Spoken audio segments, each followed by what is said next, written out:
Hello friends, स्वागत है आपका अपने चैनल संतोष दांगी इंग्लिश पर। बच्चों, आज हम जो टॉपिक से ये अवयव वाला टॉपिक से हैं और इस अवयव वाले टॉपिक से एकमात्र ऐसा टॉपिक से जो कि हर एग्ज़ाम, चाहे 10th की एग्ज़ाम हो, 12th की एग्ज़ाम हो, यानी कि ऑल ओवर एग्ज़ाम से MPTET, UPTET है ना, जितने भी सारे एग्जाम से सभी में अवयव वाले चैप्टर्स बहुत ही इंपॉर्टेंट माना जाता है। और रहा सवाल इसका कि इसमें यदि आपके इन शब्दों के अर्थ यदि आपको हिंदी में याद है तो आप संस्कृत पेडागोजी के क्वेश्चन भी बहुत अच्छी तरीके से सोल्व कर सकते हैं। तो चलो जानते हैं आज हम अवयव के बारे में डिटेल। यहाँ पर देखेंगे सबसे पहले कि संस्कृत के वे शब्द समझना जरा इसको। संस्कृत के वे शब्द जो सर्वदा एक जैसे ही रहते हैं, इनमें परिवर्तन नहीं होता है, जिनमें विभक्ति, वचन तथा लिंग के आधार पर कोई परिवर्तन नहीं होता है, उन्हें अवयव कहा जाता है। यानी कि इनमें कोई परिवर्तन नहीं होता है और ये हमेशा एक ही समान होते हैं, जिनको कहा जाता है अवयव। ठीक है, तो यहाँ पर जानेंगे हम प्रत्येक शब्द के बारे में। एक तरफ अवयव लिखा हुआ और दूसरी तरफ इसका अर्थ। ठीक है, यदि आप इनके अर्थ यदि समझ लेते हैं तो आप के लिए प्रश्न को सोल्व करना या प्रश्न की भाषा को समझना भी बहुत सरल हो सकता है। तो यहाँ पर देखेंगे जैसे कि अचिरम, तो अचिरम मतलब क्या होता है, यानी कि शीघ्र। अचिरम मतलब होता है शीघ्र। यावत, यावत का मतलब होता है जब तक। तावत मतलब तब तक। सहसा यानी अचानक। स्वह यानी आने वाला कल, स्व यानी आने वाला कल। हाँ यहाँ यानी इसका अर्थ होता है बीता हुआ कल, समझना जरा इसको। शनि शनि मतलब होता है धीरे धीरे। शनि शनि मतलब धीरे धीरे। संप्रति, संप्रति या संप्राप्रतम, अधुना, इदानीम, बहुत ही इंपॉर्टेंट वर्ड है ये। इसका मतलब होता है इसी समय। अत्र यानी यहाँ। अत्यंतम यानी बहुत। अथ यानी आरंभ, अथ यानी आरंभ। अलम यानी निषेधार्थक। अद्य यानी आज, अद्य यानी आज। अथवा यानी या। अपि यानी भी। अन्यथा यानी नहीं तो। अतः, अतः यानी इसीलिए। अतीव यानी बहुत अधिक। आम यानी हाँ। इतस्तः, इतस्तः, इतस्तः यानी इधर उधर। इतस्तः यानी इधर उधर। इति यानी समाप्त। ऊंचे, ऊंचे यानी कि जोर जोर से, ऊंचे स्वर में बोलना। एव यानी ही। एकदा यानी एक बार। एवं यानी इस प्रकार। किम यानी क्या। किंतु यानी परंतु। एकदा, एकदा यानी कि कब। कुतः, कुतः यानी कहाँ से। कुत्र यानी कहाँ। कुत्र को 3-4 प्रकार से पूछते हैं, जैसे कि कुत्र है, क्वा है या क्वचित, जिसका मतलब होता है कहाँ।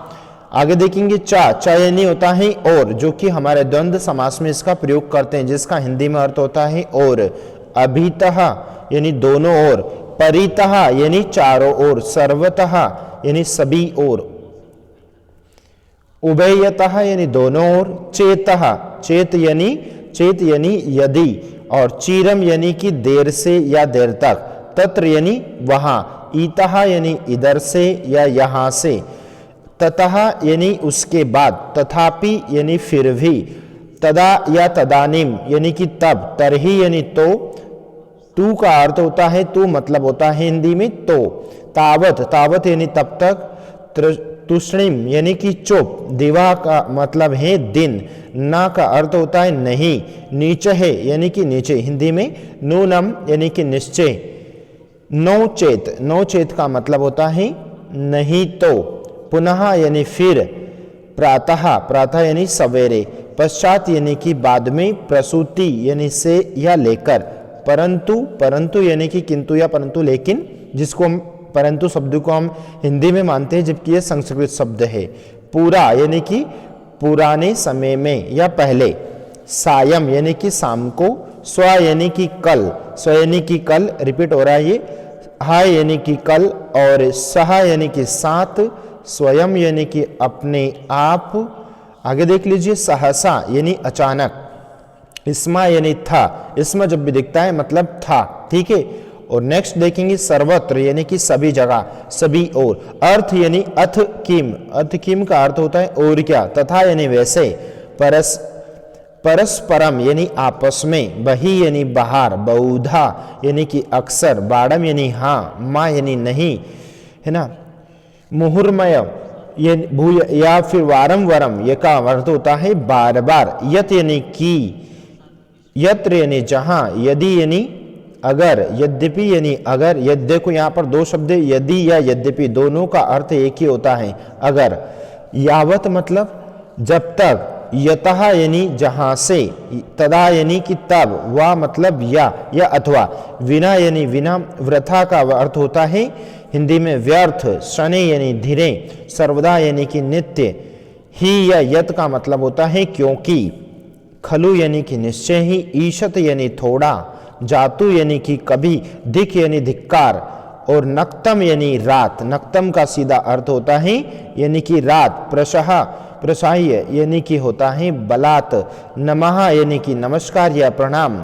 पूरा यानी कि पूरा या फिर पुरस्तात्, पूरतः का अर्थ होता है सामने। आई होप आपको ये सारे अवयव के हिंदी में अर्थ समझ में आए होंगे। आप इस वीडियो को 1-2-3 बार देख लीजिए, आपके जितने भी सारे ये शब्द हैं, क्योंकि अवयव एक मात्र ऐसा चैप्टर से है जो कि ऑल ओवर एग्जाम में इससे प्रश्न भी बनते हैं और हमें इसमें पहचानना होता है कि कौन सा शब्द अवयव, और यदि हम इन अवयव शब्दों का अर्थ यदि जानते हैं तो हमारे लिए संस्कृत से हिंदी शब्द या हिंदी से संस्कृत में ट्रांसलेट करने में थोड़ा इजी हो जाता है। मिलते हैं नए वीडियो के साथ में, तब तक के लिए जय हिंद, जय भारत।